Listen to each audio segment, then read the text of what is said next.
Hello, this is Reverend Kennedy Turner with the Cat's Meow Tarot and Talismans in Louisville, Kentucky. And this will be one of my first videos where I'm actually going to be doing some readings for you today. People have asked me for quite a while, and I feel like it is time. So, for me, time is of the essence, but I'm going to spend a few extra minutes on this video just explaining sort of how I like to begin in my process. I think it's incredibly important to always begin with clearing or smudging yourself and your space and your decks. So I've already done that. I've already shuffled 3 different decks for you today. But before I begin, I always say a prayer and light a candle, calling on God, angels, my ascended masters or guides or loved ones, ancestors on the other side, and I would strongly encourage you to do that as well. We don't do this work alone. We always are reaching out to the other side or to a higher spirit for guidance and advice. So asking them in is very important. And as I've told many clients, I think it's important to consider that when you do this work, you're basically opening a door or making a phone call to the other side. And it's really important to know who you're talking to. You don't want to just call any random being that might show up. So, by specifically asking for your guides and your guardians, and only that, and those messages which are for your and others' highest good, I feel it really puts sort of some safety measures in place that are important when you're reading. So, that being said, I am going to light this candle. This one is a candle for Cancer. It's Cancer season right now. I happen to be a Cancer myself, so a shout out to all the Cancers in the house. Glad to have you here. And now to start, I have 3 decks. So this first one is the Pagan Cat deck. Being a cat girl, I do very much like this deck. I always use and have with me and recommend for everyone the good old Rider-Waite deck. Its symbolism is ancient and really clear, so I always make this deck available as well. And then I also have the Kemetic tarot here today. I'm an Egyptian girl by heart, not physically in this lifetime, unfortunately.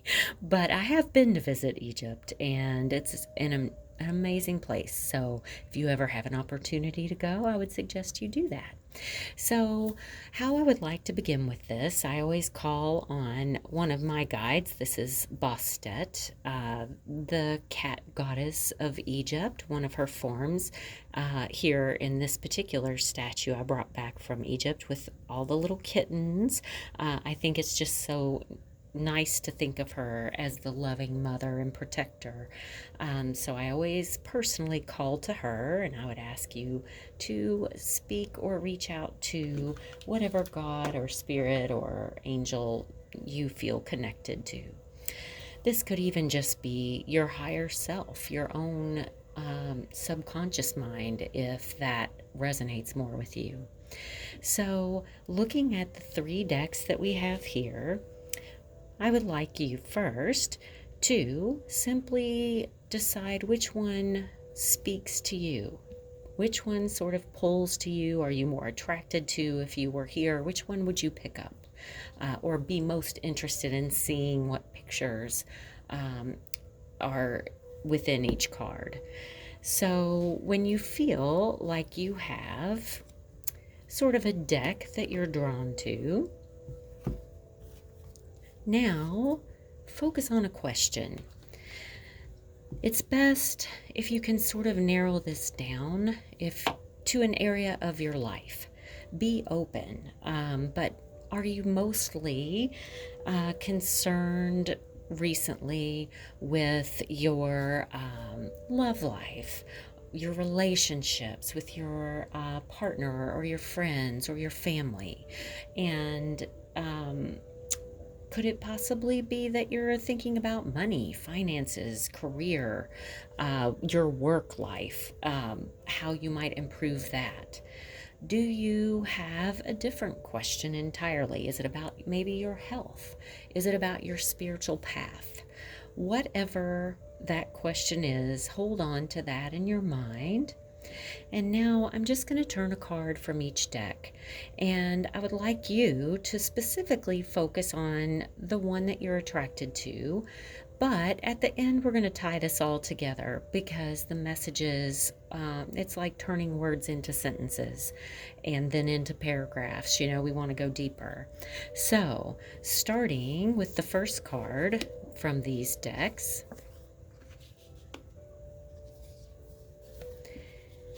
As we look at this deck here, the Pagan Cat deck, this is the Two of Coins or Pentacles, and this does, twos in general tend to have to do about making decisions and things of that nature, choices between things. And one of the meanings that I have personally for this card, as you see the boats in the background are kind of rocky and all of that, it is that you're strong enough to weather the storm. So this can say that you may be feeling a little bit of stress and you're wondering if you're going to make it through the situation or not. And this is super encouraging. It is as if the cat is juggling things, right? So this is saying that right now you may have a lot on your plate, or you may be juggling, you know, decisions, trying to decide between two things. And the eternity infinity sign here in this card, to me, is always hinting at that you need to make these choices and decisions based on what is best for your long term outcome. Not to make the decision for the short term. So if this were a career question, it's like, don't base the decision on quick money. What is going to make you happiest or bring you the most security long term? If this were for relationships, it's to sort of take the passion out of the equation, because that's, you know, like passion is fire, right? It burns out fast. And love lasts. And so this is simply which relationship, perhaps, or person in your life is for your highest and your best, not who you're most attracted to, or who's, you know, immediately interesting, but who has been there for you longer, more permanently. You know, your family, your friends. Who would you turn to in times of need? So that is relating to this question here, which can also be saying that you may want to make a decision based on, again, juggling two things, as in perhaps you can do both. Maybe you need to do two things for a while. Maybe you need to pick up two jobs. Or maybe, you know, you aren't seeing things clearly, but only from either one side or another. You know, things are not black and white. There are always, you know, there are infinite, like, gray possibilities in between. So that could be an indicator from this card and something to consider. Then we have center here, the Rider-Waite deck, and this is the Five of Swords. And to me, the Five of Swords is really encouraging you to think about, when is it time to lay down your sword and walk away from a situation. You know, this can be saying that you have done everything that you can do. And at this point, there's really nothing more but to, accept that I fought the good fight, and now I'm giving up on this situation and leaving it behind because there's just not anything else I can do here. So to me, if you're asking a work question, this is like, it may be time to leave. It may be time to consider doing something different. Swords are about your mind and how you think about things. And so this is simply, this person here kind of represents, he's the winner, but in some instances he can be the bully. These people are walking away with their head hung down, and so this person in some ways has hurt them possibly or disappointed them. And if you have someone like that in your life, this can be saying you need to know, pick your battles and know when to literally walk away. That doesn't mean you have to kick them out of your life entirely. And sometimes that's not even possible with our relationships. We have people we work with or family or friends that we want to keep in our life or that have to be in our life.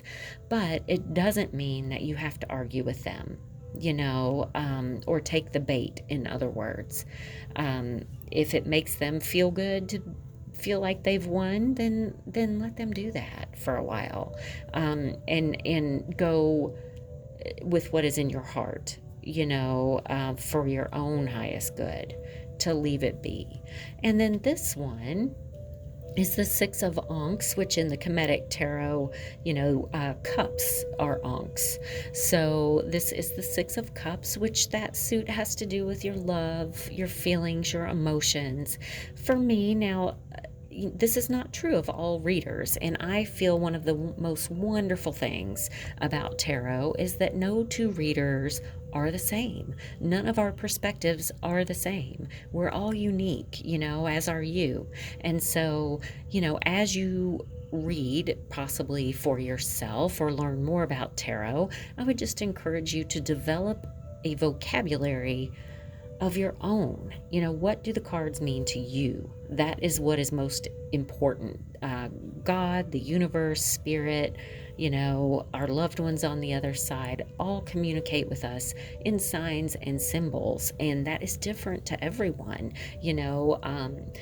For one person, a cardinal may have a different meaning than it does to someone else, and that is perfectly okay. What's important is that you're interpreting it for yourself.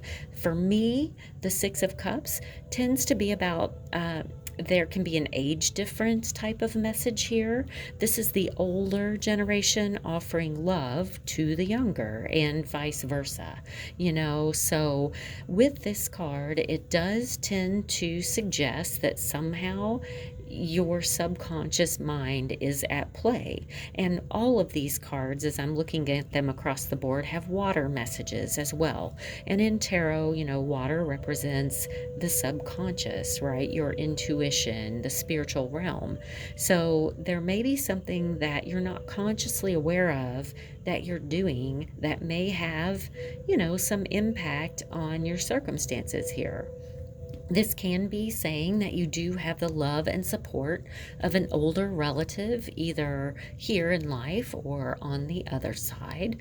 Either way, it's a positive thing, that you need to call on them for help and support, that you're not bothering them, that they're with you and around you and offering, their guidance. They have knowledge on the other side that we don't have. And so I always encourage people to access that because they love it. They love to be talked to and remembered. It keeps their memory alive. If you've ever seen the movie Coco by Disney, it kind of falls in line, and I would recommend it if you like children's movies. There's much symbolism in them as well. So this is simply saying that you need to think about what is triggering you, what is making you tick, what is causing your behaviors. This can be a message to get, possibly the therapy might be helpful for you, that your childhood issues are playing into this, and that something that you experienced when you were younger is causing you to either react in a way that may not be in alignment with the situation, and it's because you're just not aware of it, and that is perfectly okay. But when you call up those things and you start really analyzing, the situations in your life of why is this so triggering for me, or why does this upset me, or why do I want this so badly, this card can say you need to look back at your situation growing up and the people around you and how they behaved and what they did and what they said. Because honestly, I tell everyone, I feel like our minds are like computers, and we're programmed from the very start. And as you get older, and what I feel like a midlife sort of crisis, or I like to call it an awakening, whatever that might bring, usually it's enlightenment, as in we become more aware of maybe the things that we were told in our childhood are not necessarily true, or at least not true for us. And so this is what the work is about, is rewiring yourself to be more in alignment with what the creator or the source put you here to be, and what you're here to do and learn. So from looking at these three cards, this one, if we're putting them all together now, in your situation, this is saying something may be off balance for you, or you may be juggling multiple things or have more than one thing going on in your life, but that you're strong enough to get through it. And the advice is to focus on the long term. Focus on, the not just the end product for the day, but go further with that. When you are of an old age, what do you want to be able to look back on your life and say? This one is encouraging you that it may be time to lay down some of this weight. That if it's too much for you, this is a temporary state. Eventually, you can walk away from something. You've trapped yourself somehow in a situation that maybe isn't the best for you, and that it's okay to leave it, to grow, to move on, and honestly to protect yourself. Then this one is really about analyzing your past and your childhood, and accepting and giving love. This is a strong relationship card, so it is saying to consider how other people feel, right, in whatever is playing out in your life right now. And that honestly, this may be more about you than it is about them, right? That you need to look at yourself and why you are either perhaps not intentionally, I would hope, but that you may be causing harm to someone else, and or that someone else may be hurting you, and that it's just not a good or a healthy thing to do. So with that being said, I'm just going to turn one more card for clarification on each of these. Oh, don't we all love her so much? Now, for clarity, the Four of Swords, which is this one here, this is encouraging you that you may need to sleep on something. You may need to meditate on something. You may need to take some time, take a break before you really make your mind up about this thing, okay? The number 4 in this card for me, for some reason, is one of those that does always sort of speak to timing. So this could be as soon as 4 days, possibly 4 weeks, or 4 months. I certainly don't feel that it's 4 years. But within this short an amount of time, that the answer is going to become more clear, but that you need to allow at least that much time to let things play out, to help you make an accurate decision, and to really think things over. Then you have the High Priestess, which is, she's just wonderful. I think she holds the Book of Knowledge, and she is purely symbolic of your intuition, your own gut feelings about things. She is the number 2 2. And remember, I mentioned 2s have to do with decisions. This is saying trust your feelings. Go with your gut and your heart. Even if it brings up fear feelings, it's important. And what I'm noticing here is I have a card that's stuck, which is always super exciting to me. Oh, I love this. Whenever that happens, it's always like, special significance with that card that Spirit brings it up for your consideration. So this one, these are both of these are strong sort of female figure cards. With the High Priestess, I always point out initials in cards, the J or the B. Again, we talked about the balance of black and white, and that's not always the case. There's always something in the middle.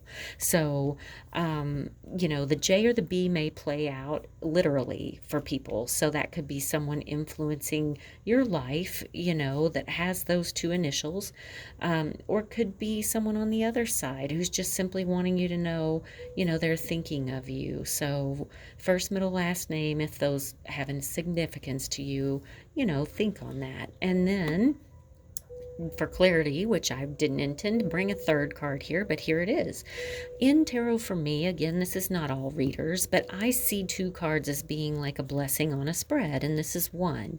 This is the 9 of coins or pentacles, which is money, career, finances. But with her, if you look at her, she's just outside in this beautiful garden. She's so comfortable with everything she has. This is encouraging you that to bring more into your life, you need to show more gratitude and appreciation of what it is that you already have. And I know when you're in a depressed state or when things are going bad, that's really hard to do. But it's an exercise in your mind, right? And to strengthen your connection and your gratitude to a higher being, to simply say, thank you that the lights are on today. Thank you that I had something to eat. Thank you for my friends or my families or the experiences that I've had that have taught me. Whatever it is, this is saying, give acknowledgement for that. She also has this bird on her hand, which I always point out to people as a hawk with a little red hood on its head, but because of the little red hood and the little comb on top, it makes me think of the cardinal too, which is always, for me, again, this may be different for you, but it's a message from Spirit, right? Red gets our attention, and the comb on top of the head is pointing up to God or the divine. So to me, it's a divine messenger. And this can be saying, look for literal signs in your environment. Get outdoors where you can actually have a higher possibility of seeing those kinds of things in nature, because God is in all things. God is nature and is in nature. So paying attention to that. Also, birds in general, see things from a different perspective. They fly higher and they look down, which we don't tend to do. So this could, again, be telling you need to try to see something from a different point of view. The answer doesn't have to be just one way or the other. It could be that combination of both things. And then finally, this one, the Ace of Scepters, which would be wands in traditional tarot. This is the god Ptah. He is a creator god, and scepters or wands are associated with the element of fire. So this, fire is really what your heart burns for, what you really desire, your passion, your creativity. And for me, again, not all readers, for me, aces tend to be yes answers. They're encouraging cards. They're encouraging you, yes, you need to follow your passions. Aces are, again, not for all, for me, like the very first card. So it's beginning something new. And this is like follow your passions, listen to, again, what really matters to you, not basing your choices on other people or being bullied into making decisions that are right for others, but what is it that speaks to you? And this is like in the traditional tarot, there's the hand of God or Spirit holding out the wand, whereas in this deck it's the god Ptah. But it is about creation. He's a creator god, and you're creating something new in your life. And as long as you are doing this from your heart, following your intuition, But taking your time, this is not a choice where you need to rush into anything, then you will turn out just fine. And I thank you so much for listening to this and being with me today. I am using gloves. I don't normally, but I've decided if I'm going to be doing videos, whereas tarot, spirituality, the esoteric, all of those things are my passion and my creativity and matter deeply to me. In all honesty, my nails do not. So, to avoid distraction of worrying about things that are not as important to me at this point, this is how I'm going to present my videos, at least for now. But thank you for being here. I love and appreciate you all so much, and take care.